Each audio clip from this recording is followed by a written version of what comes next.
Hey friends, I recently noticed that almost 80% of viewers who enjoy these videos haven't subscribed yet. If you like the stories and want to see more, please take a moment to hit that subscribe button. It really helps the channel grow.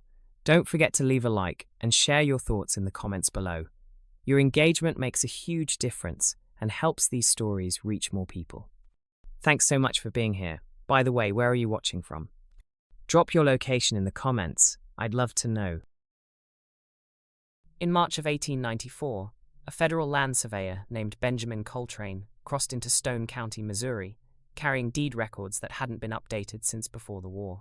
He was looking for a property boundary that had been disputed for 30 years. What he found instead was a cabin built over a sinkhole, two women who looked identical despite claiming to be different ages, and a smell coming from beneath the floorboards that made him vomit before he reached his horse. When the county marshal finally broke through the floor 3 days later, they discovered 19 men shackled in the limestone cave below, living in total darkness, some for more than a decade. 17 were alive. None of them were sane. This is the story of Delilah and Deborah Harlow, and the bloodline they tried to preserve by any means necessary. Before we begin, make sure to subscribe and leave a comment telling us where you're watching from and what time it is there. That way, you'll keep getting stories just like this one. The Ozark Highlands in 1894 were a maze of hollows and limestone bluffs where entire families could live and die without ever appearing in a census. The land was honeycombed with caves, some mapped, most not, and it was common knowledge that if a man wanted to disappear, he could walk into those hills and never be found. Families lived miles apart, separated by ridges thick with oak and pine, connected only by trails that vanished in winter. The land didn't forgive strangers, and it didn't ask questions of those who stayed. It was the kind of place where a man could vanish and people would assume he'd moved on, drunk himself to death, or simply chosen solitude over society. What was less common was understanding that sometimes the land didn't just hide people, sometimes it kept them. The Harlow family had occupied a remote tract near the White River since the 1840s. The original patriarch, Josiah Harlow, had been a failed missionary who'd grown disillusioned with civilization and retreated into the wilderness with his wife and 3 daughters. He'd gone west with the Second Great Awakening burning in his chest, convinced he would bring salvation to the frontier, but the frontier had broken him instead.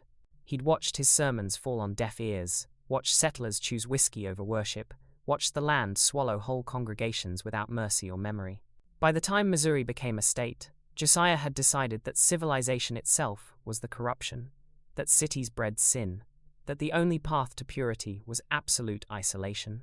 So he'd taken his family deep into the unmarked territories where no surveyor had ever walked, where no tax collector would ever ride, where God and nature were the only witnesses. By the time the Civil War tore the country apart, the Harlows had stopped appearing in any official records. No births registered, no deaths recorded. Just whispers among the few trappers and hunters who occasionally crossed their land, whispers that something had gone wrong in that family, that the isolation had turned inward, that the bloodline had closed like a fist. Josiah died in 1873, leaving behind only 2 daughters, Delilah and Deborah. No one knew what had happened to his wife or the 3rd daughter. No one asked. They were twins, though no birth record existed to prove it. They had the same pale eyes, grey as January ice, the same angular faces, the same way of finishing each other's sentences, as if they shared a single mind split between 2 bodies. When people from nearby Galena occasionally saw them at the trading post, they noted that the sisters never looked directly at anyone, never smiled, and never came to town unless the winter had been particularly harsh. They arrived in a wagon pulled by a single mule, always at dawn, always together. They spoke only when necessary, their voices identical in pitch and cadence, sometimes overlapping so perfectly that it sounded like one person speaking from 2 mouths. They paid in old coins, Spanish silver, sometimes currency that hadn't been common for decades. The storekeeper, a man named Virgil Thorne, later testified that he'd once asked where they got such coins. Delilah had looked at him for the first time, her grey eyes flat and empty as river stones, and said only, "Our father provided." They bought the same things every visit: salt, lamp oil, flour and cornmeal when supplies ran low, and iron chains, heavy ones, the kind used for logging or binding livestock. They bought them in pairs, sometimes 3 or 4 lengths at a time. Virgil had asked once what they needed so many chains for. Deborah had smiled a thin, joyless expression that didn't reach her eyes, and said, "To keep what's ours." No one thought to ask what the chains were for. In a land where people minded their own business as a matter of survival, where a man's property was sacred and a woman's even more so, the Harlow sisters' purchases were just another oddity in a region full of them. The hills were full of strange people doing strange things: survivalists, religious extremists, families that had fled the law or society, or both. The Harlows were just two more names on a long list of people best left alone. But if anyone had been paying attention, if anyone had counted the chains against the seasons, matched the purchases to the pattern of men who walked into those hills and never walked out, they might have understood sooner. They might have realized that some silences aren't born of privacy. They're born of something far worse. They're born of purpose. The first man to vanish was a Confederate deserter named Horace Gann. In the autumn of 1882, Gann fled a work camp in Arkansas, where he'd been sentenced for theft. He was 23 years old, strong as an ox, with hands that could split wood all day without blistering. He'd crossed into Missouri, looking for a place to hide until the authorities stopped searching, somewhere remote enough that no one would ask questions about a man with no past and no papers. A farmer near Reed Spring told him about an old cabin up in the hills where two women lived alone. Said they might let him stay in exchange for labor, chopping wood, mending fences, the kind of work that kept a homestead from falling to ruin. The farmer warned him that the Harlow sisters kept to themselves and didn't care much for visitors, but that they were God-fearing women who wouldn't turn away a man willing to work. Gann had smiled at that. Two isolated women posed no threat to a man of his size and strength. If anything, he thought, they might be grateful for the protection. He thanked the farmer, shouldered his pack, and headed west toward the unnamed road that led into the Harlow land. He was never seen again. At first, no one thought much of it. Deserters came and went like shadows. Men fleeing the law had a habit of disappearing by design. But over the next 12 years, 17 more men vanished along the same stretch of backcountry, and each disappearance followed the same pattern. In 1883, a peddler selling Bibles walked into those hills with a wagon full of leather-bound scriptures. His wagon was found 3 miles from the Harlow property, the mule still in harness, the Bibles scattered in the dirt as if he'd left in a hurry. The peddler himself was never found. In 1885, a widower named Samuel Pritchard went looking for a fresh start after his wife died of fever. He'd told the men at the mill in Galena that he'd heard about some women living alone who might need a hired hand. He walked toward the Harlow property on a Tuesday morning in May. By Friday, people assumed he'd changed his mind and moved on. In 1886, a Shawnee tracker named Two Crows got separated from his hunting party during a spring storm. His companions searched for 3 days and found his rifle leaning against a tree at the edge of the Harlow land, as if he'd set it down carefully and simply walked away. They called his name into the woods for hours. The woods gave back nothing but silence. The same year, a railroad worker fleeing a murder charge in Kansas was seen asking directions to that place where the twin sisters live. He was given those directions. He followed them. He vanished like smoke. Then came the tinker. Then the miner with the scarred hands. Then the preacher's son who'd run away from seminary. Then a trapper who'd worked the creeks for decades. Then a former soldier with one leg shorter than the other. Then a young man who couldn't read but could work a forge like he was born to it. 18 men over 12 years. Each one had been alone. Each one had been directed toward the Harlow property by someone who thought they were being helpful.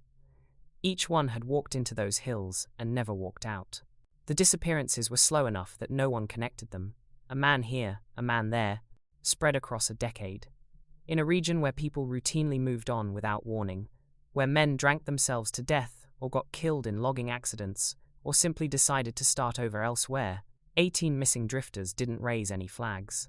The Ozarks were full of unmarked graves, full of bones that would never be identified, full of stories that would never be told.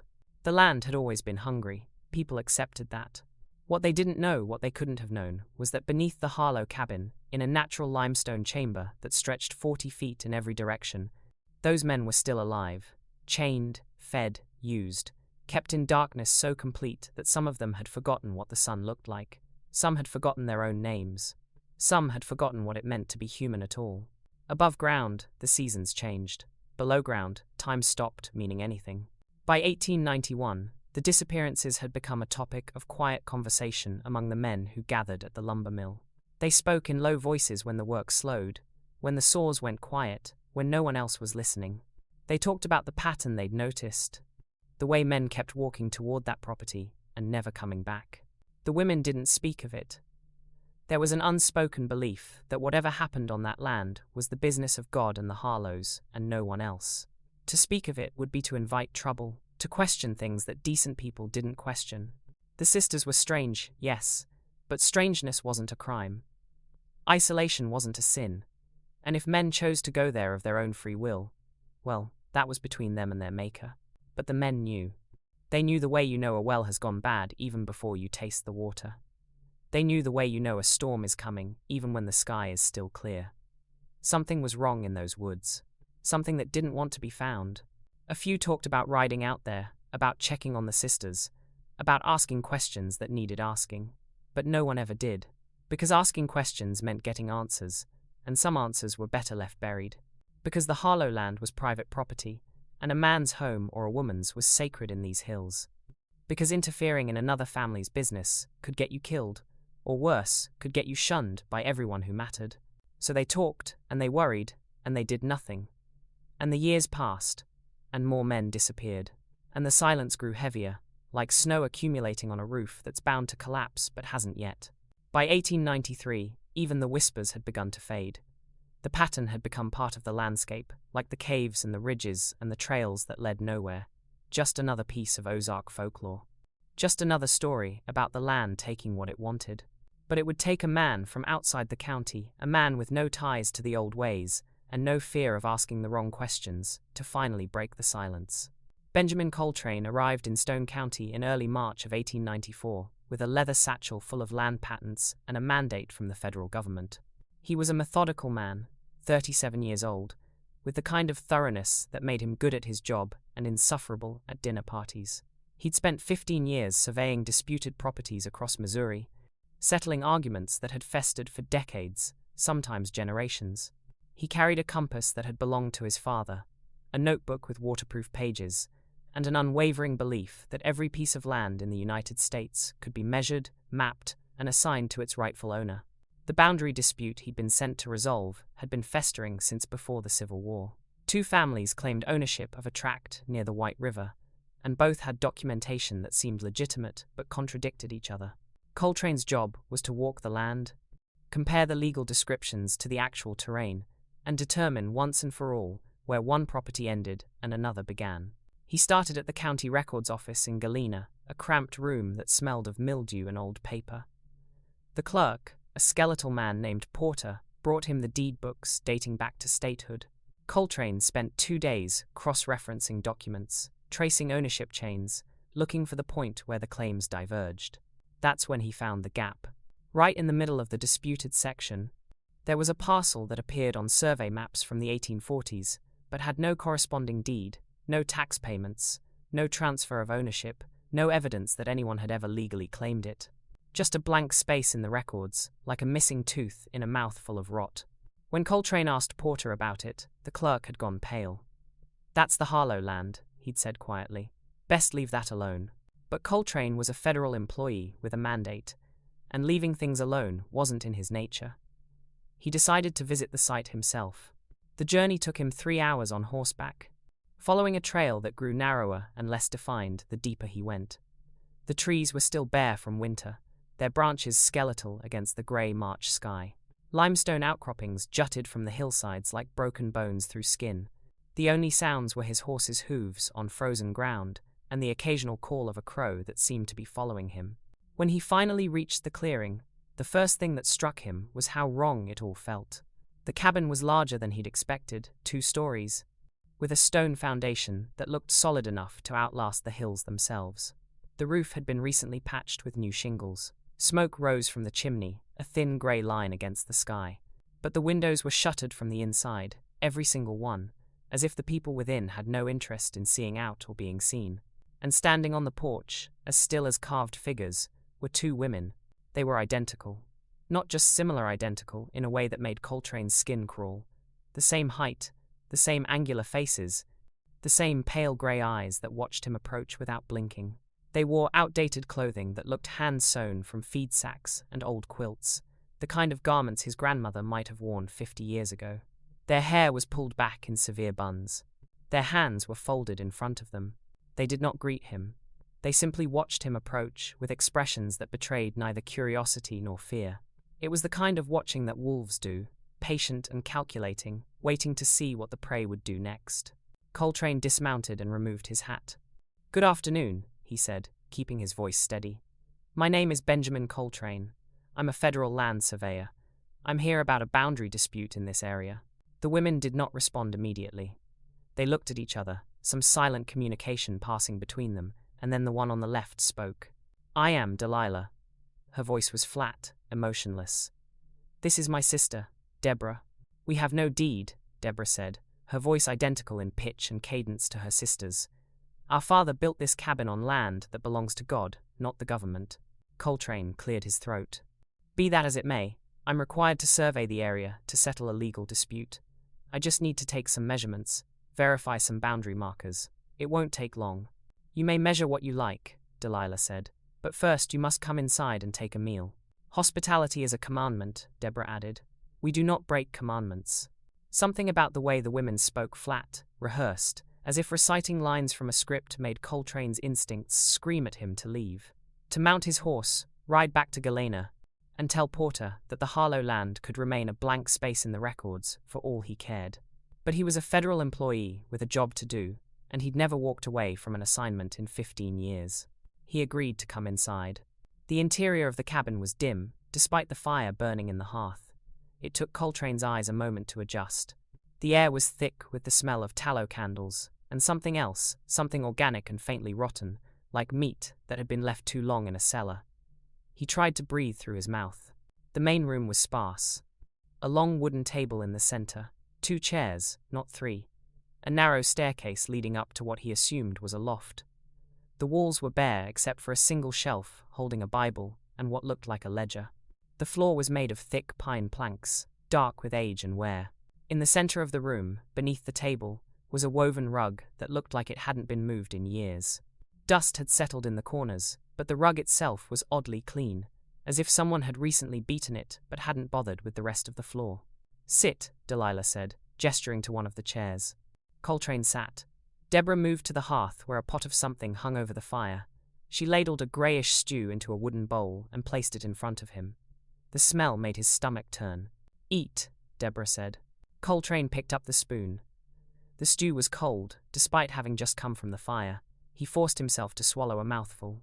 It tasted like nothing, no salt, no seasoning, just the texture of something that might once have been food.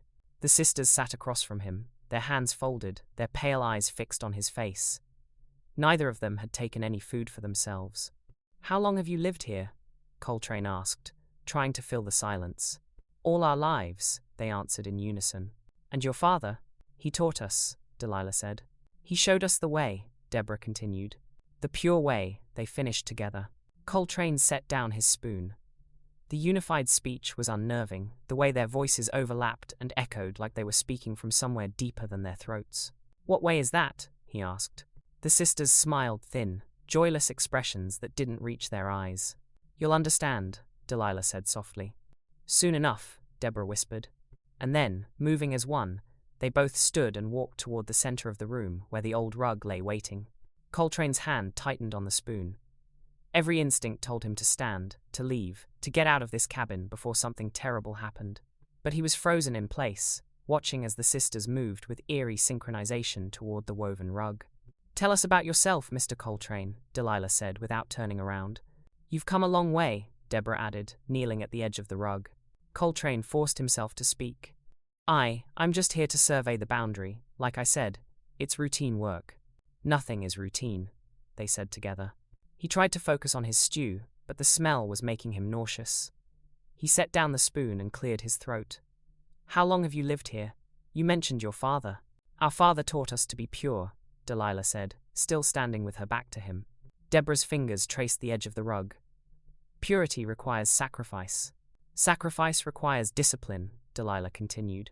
"Discipline requires us to continue the line," they finished in unison. The way their voices overlapped made it impossible to tell who was speaking. It was as if a single consciousness was using two mouths, the words echoing and doubling until Coltrane couldn't be sure he was hearing them correctly at all. He set down the spoon, the wooden clatter loud in the oppressive silence. "What do you mean by continue the line?" Delilah turned to face him. Her smile was thin, joyless, a brief stretching of lips that revealed nothing but the certainty behind it. "You'll understand," she said softly.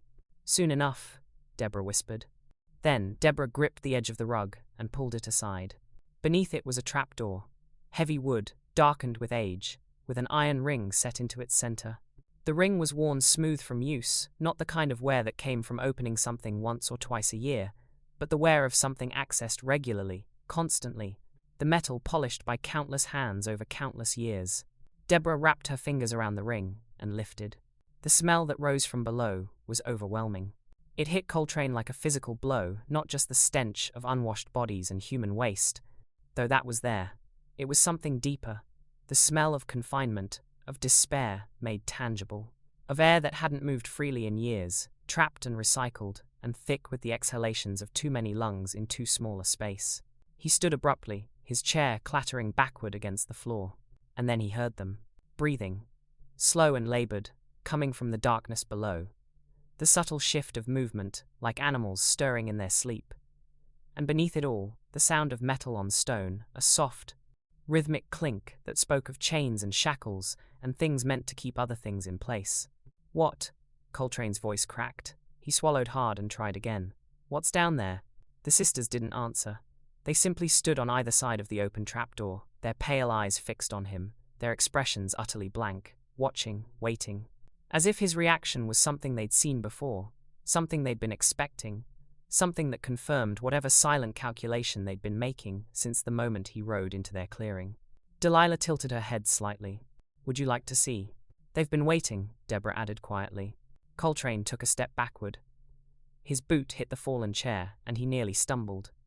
The stench from the trapdoor was filling the cabin now, creeping into his lungs, making it hard to think. He could hear his own heartbeat pounding in his ears, could feel the cold sweat breaking out across his back. "I need to go," he managed. I have to report back." "You can't report what you haven't seen," Delilah said. "And you've seen nothing," Deborah finished. But Coltrane was already moving. He turned and ran for the door, his surveyor's satchel forgotten on the floor beside the table. His hands fumbled with the latch it stuck, or maybe his fingers were shaking too badly to work it properly, but then it gave way and he was outside, gulping down clean air, his legs carrying him toward his horse. Behind him, he heard nothing. No footsteps pursuing him, no calls to come back. Just that terrible silence, the same silence that had greeted him when he'd arrived, the silence of things watching and waiting.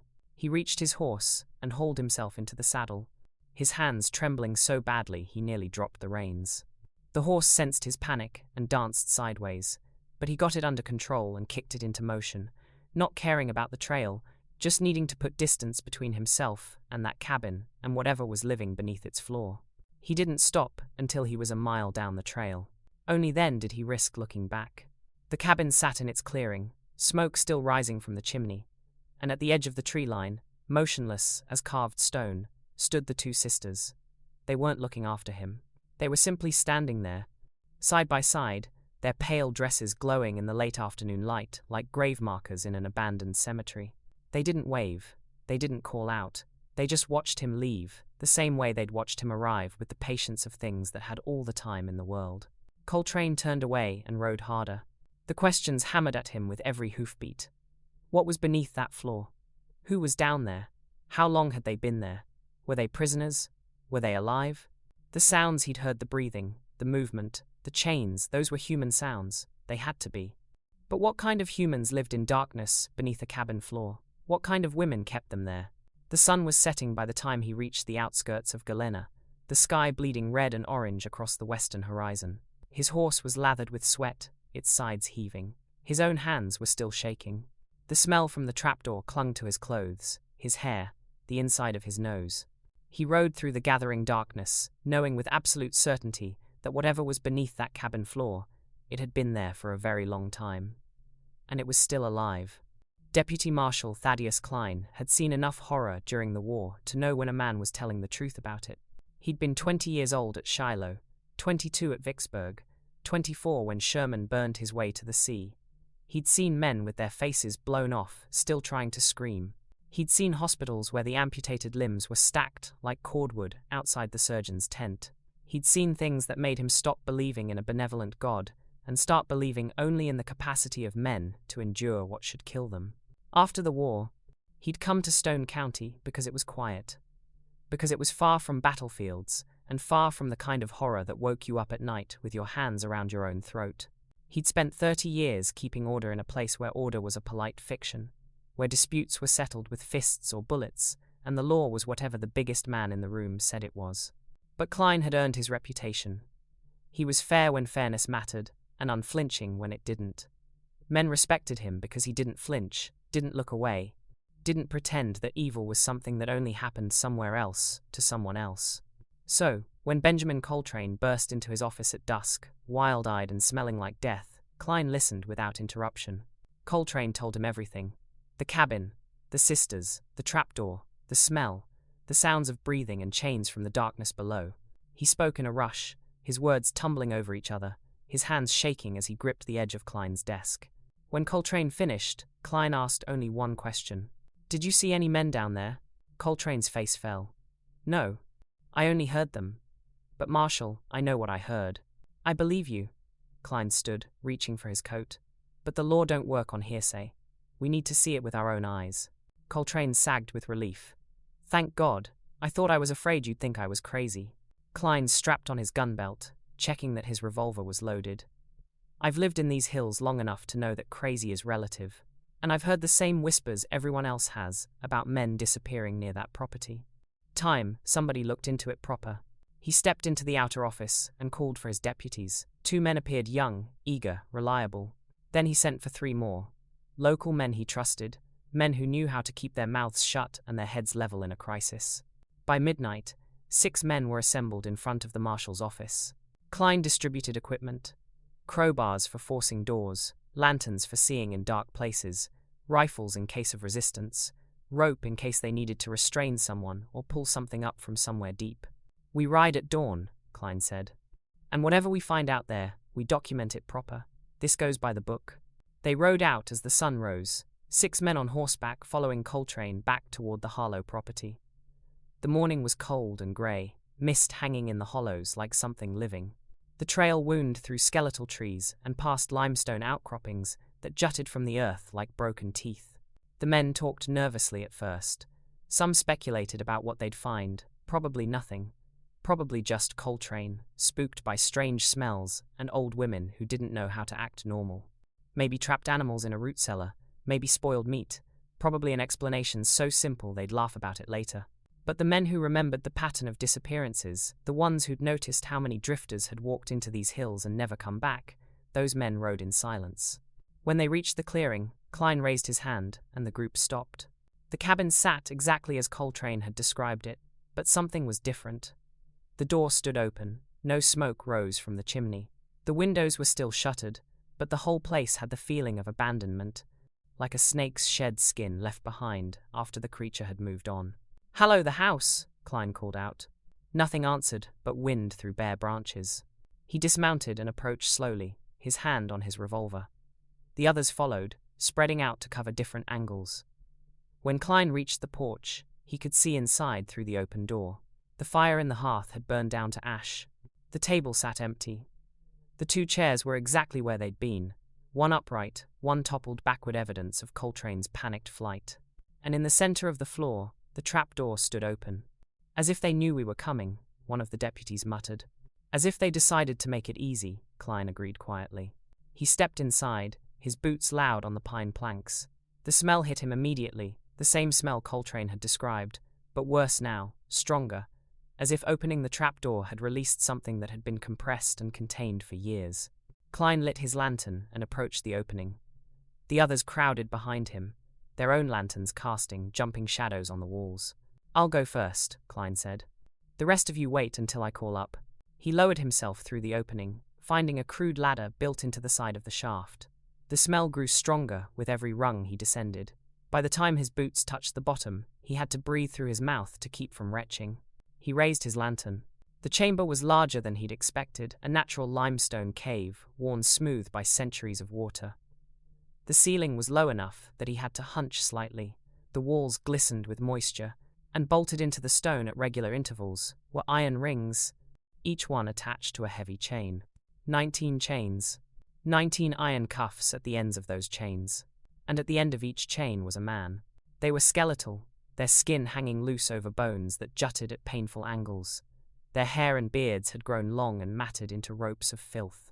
Most of them wore rags that might once have been clothing, but had deteriorated into strips of fabric held together by grime and desperation. Most of them didn't react to Klein's lantern. They sat or lay in various positions of collapse, their eyes open but unseeing, as if the light no longer registered as something that mattered.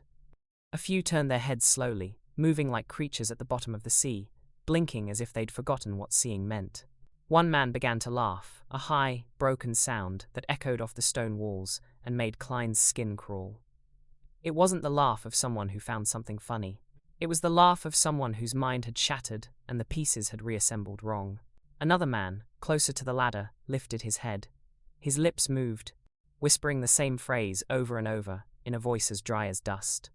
She said we were blessed. She said we were blessed. She said we were blessed. Klein stood frozen at the bottom of the ladder, his lantern trembling in his hand. He'd come looking for evidence of a crime, kidnapping, maybe, or illegal imprisonment. Something he could write in a report and present to a judge. What he'd found was something that had no name in any law book he'd ever read. This wasn't captivity. This was cultivation.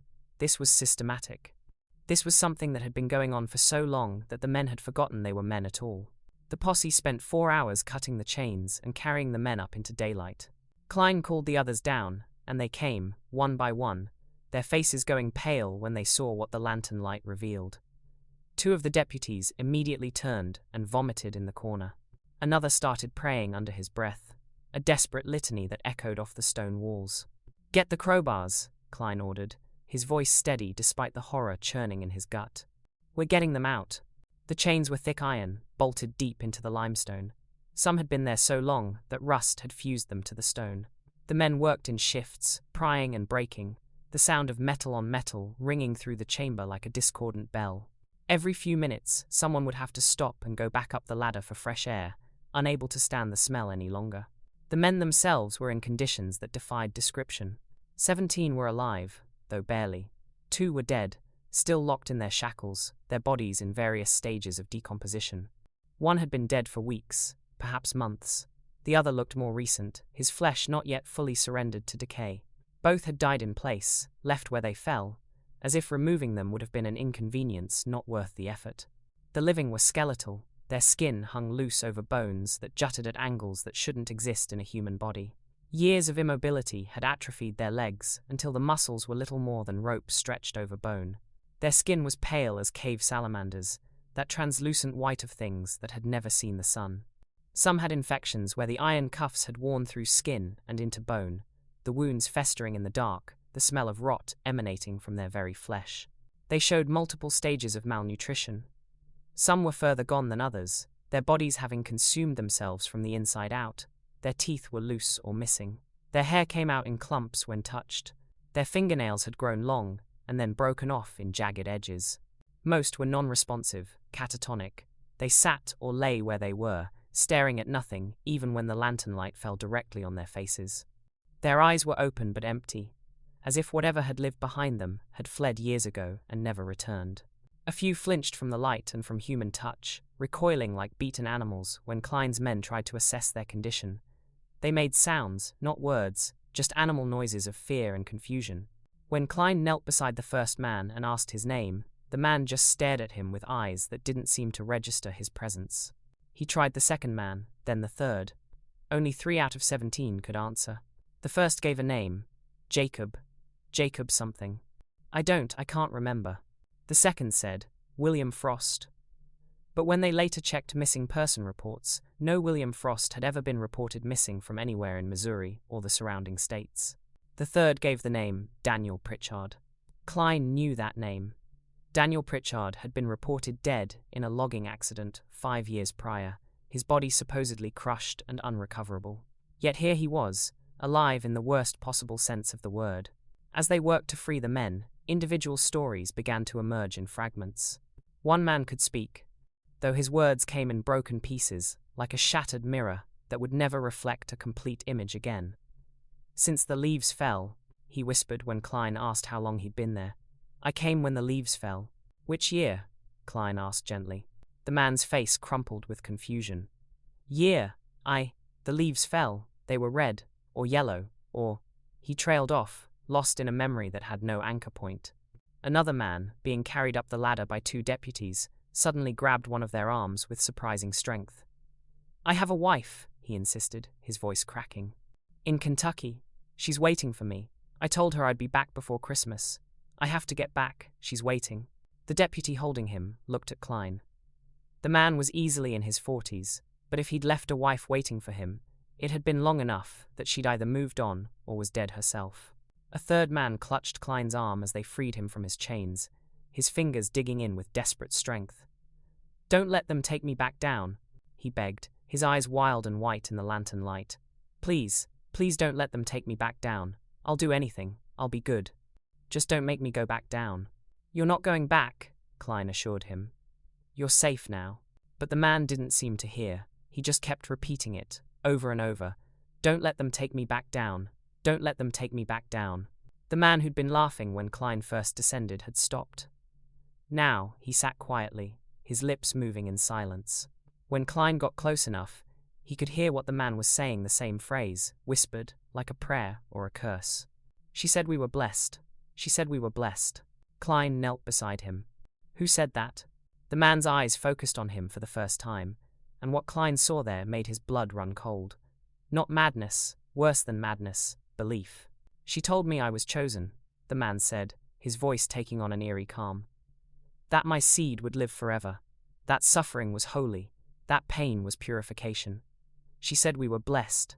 She said—" He stopped abruptly, his face twisting as if he was trying to reconcile two opposing truths that couldn't exist in the same mind. Getting the men up was brutal work. The ladder was narrow, barely wide enough for one man. Some had to be carried, their bodies dead weight in the arms of Klein's deputies. Others were dragged, their atrophied legs unable to support them, even with help. A few could crawl on their own, pulling themselves up, rung by rung, with hands that shook from the effort. The deputies were shaken. Several vomited multiple times, not just from the smell, but from the horror of what they were touching, what they were witnessing. One young deputy made it up with his first rescue and refused to go back down, standing at the edge of the trapdoor with his hands shaking, unable to force himself to descend again. Klein didn't push him. Some things broke a man, and there was no shame in knowing your limits. Above ground, they laid the men in the yard, covering them with blankets from the posse's supplies. The March sunlight fell on faces that hadn't seen daylight in years. It was blinding to them. Many covered their eyes with their hands, weeping from the pain of it, the intensity too much for eyes that had adapted to complete darkness.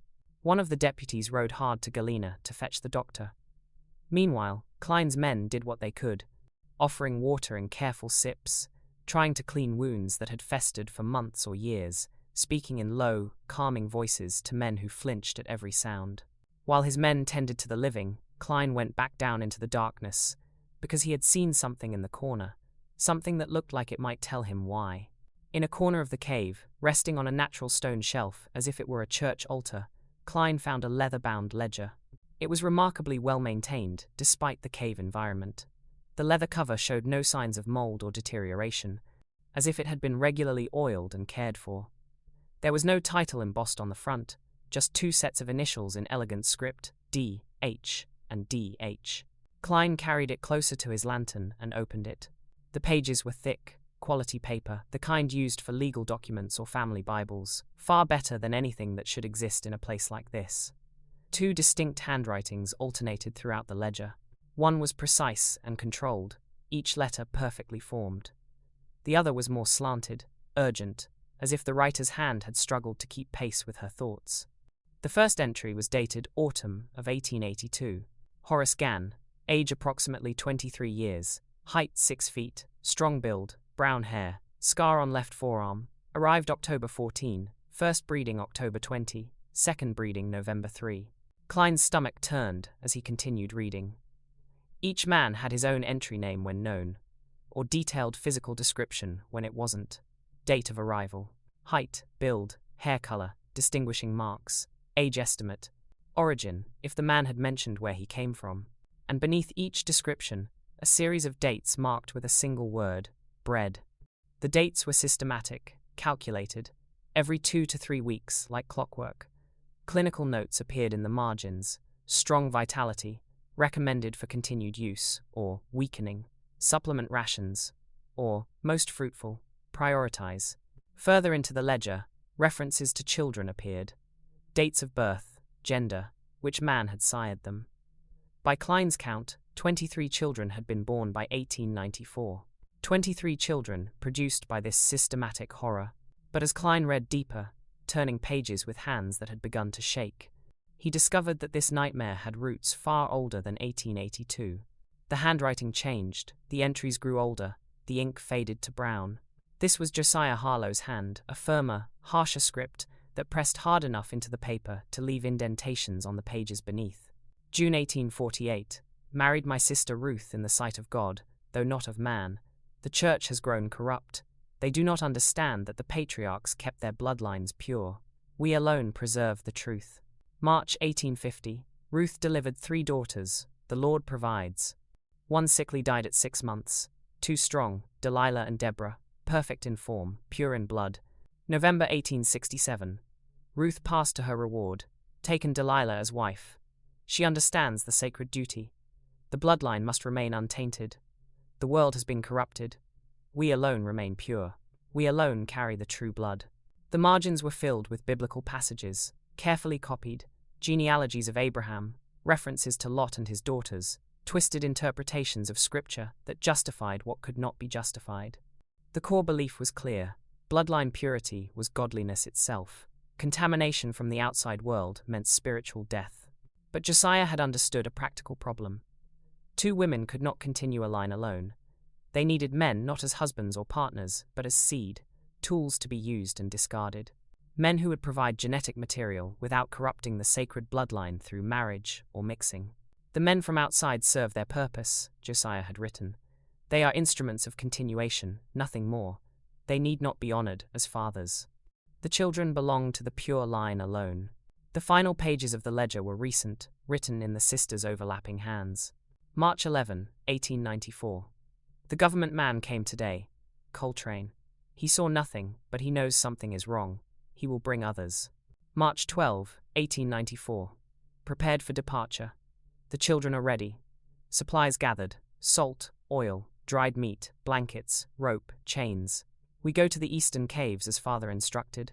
The old trails that no map shows. March 13, 1894. Final day. We leave at dawn. The work is not finished. The line will not be broken. And at the very bottom of the final page, written in both hands simultaneously so that the letters overlapped and intertwined, a prayer. God knows the truth. The pure line continues. We will not be found until we choose to be found.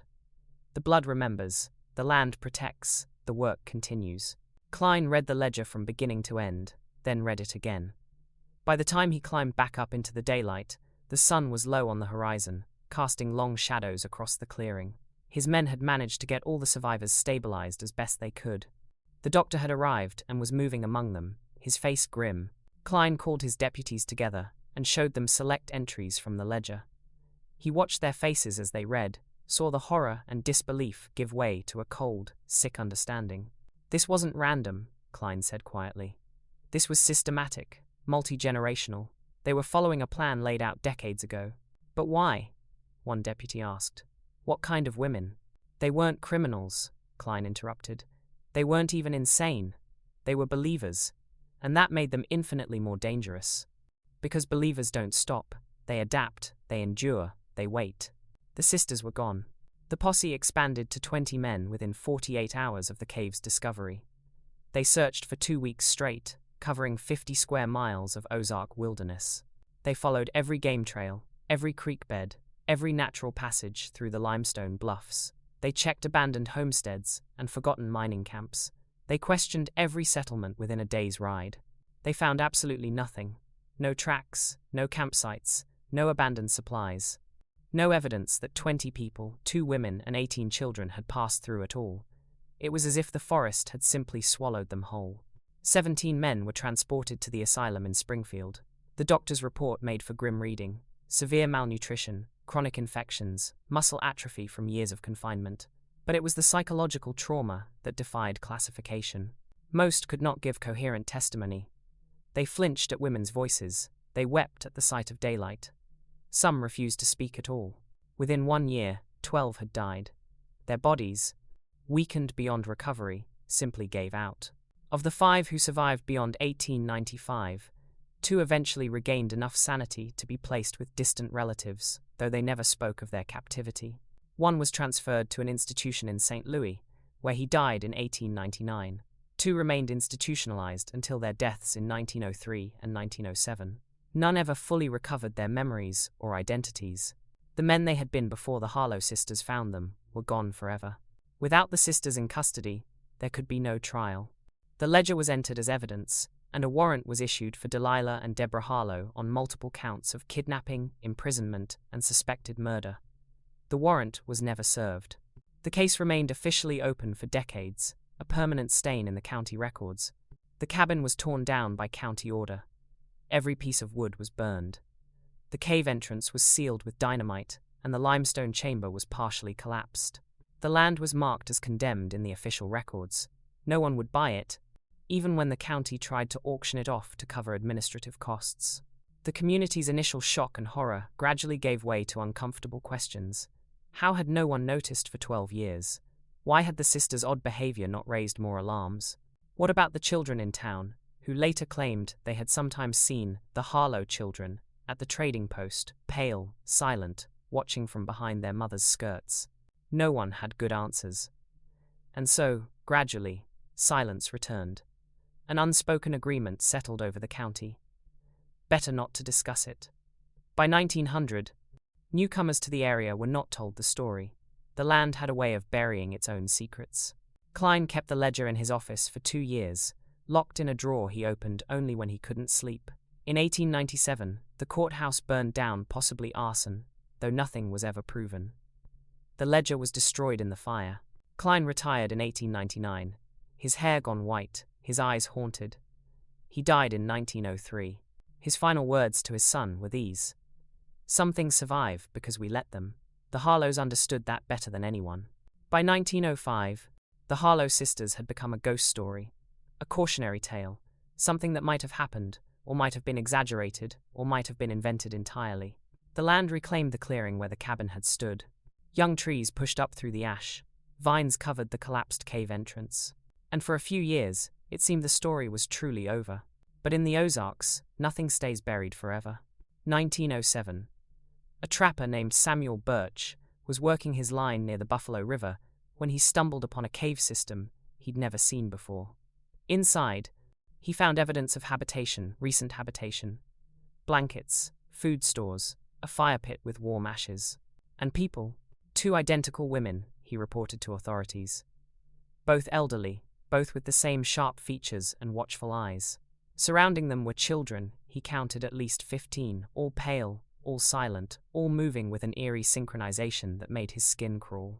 When he approached, calling out a greeting, they vanished into the deeper caves like smoke. Birch marked the location carefully. The marshals who investigated 3 days later found everything he'd described: the supplies, the fire pit, the evidence of prolonged occupation. But no people. What they did find, carved into the cave wall with meticulous precision, was a family tree showing generations of names, all bearing the surname Harlow. The investigation was quietly closed. 1923. Miss Eleanor Hartwell, a schoolteacher in a one-room schoolhouse near Branson, recorded an encounter in her personal journal that would not be discovered until after her death. 2 elderly women arrived one autumn morning with 12 children in tow. The women appeared to be in their late 50s or early 60s. The children ranged in age from 6 to 17, all unnaturally pale, all speaking in the same flat monotone when spoken to. The women wanted to enroll the children in school. When Miss Hartwell asked for birth certificates or any documentation, one of the women replied, "They were born of the pure line, they need no papers." Miss Hartwell refused enrollment without proper documentation. The women did not argue, they simply gathered the children and left, heading east into the unincorporated wilderness. When Miss Hartwell mentioned the encounter to townspeople that evening, an old-timer at the general store went quiet. Then he said, "You just met the Harlow sisters. Best forget you ever saw them." She never forgot. But she never reported it either. 1935. A young man named Robert Finch went hunting alone near Taney County. He never returned. The search party found his campsite intact, tent, supplies, rifle, all untouched, as if he'd simply evaporated. His journal was recovered. The final entry was dated the day he vanished. "Saw two old women watching me from across the ridge," he'd written. Both looked exactly the same. They didn't move. Just watched. Something about them made my skin crawl. Moving camp in the morning. He never made it to morning. No body was ever found. 1949. A hunter named James Colton was tracking deer near the Arkansas border when his dog began digging frantically at the base of an old oak. 3 feet down, the dog unearthed a metal box. Inside was a ledger. New leather, quality paper exactly like the one found in 1894. The entries ran from 1894 to 1948. 27 men were listed, each with the same clinical details: physical description, date of arrival, breeding schedule. But this ledger went further. It contained bloodline charts showing 4 generations, references to the children of the children, calculations of genetic purity that would have made Josiah Harlow proud. The final entry, dated 1948, read, "The world changes, but the truth does not. The line continues, the pure remain. We are patient, we are hidden, we are faithful." Colton turned the ledger over to authorities. It was placed in the state archives in Jefferson City. In 1952, it was reported stolen. It was never recovered. 1956.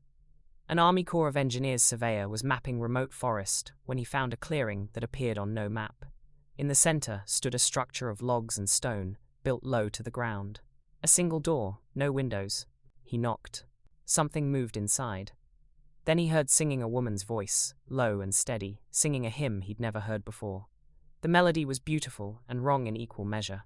He retreated. He reported the coordinates. The location was marked on internal Corps maps with a red circle and a single word, avoid. The Corps never sent anyone back.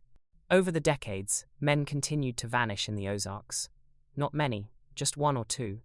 Men no one would look for. Drifters, hunters alone, trappers working distant lines. And every few years, someone reported seeing 2 old women who looked exactly the same, or a group of pale, silent children, or finding chains in a cave, or hearing singing from underground. If Delilah and Deborah Harlow were born in 1850, they would be 154 years old in 2004. Impossible. Unless the story was being continued by their descendants. The ledger suggested 4 generations by 1948. If the pattern continued, there could be 6 or 7 generations by now, all raised in isolation, all taught the same beliefs, all continuing the same practices. The Harlows always knew how to choose the men no one would miss. And in the Ozarks, silence is not peace.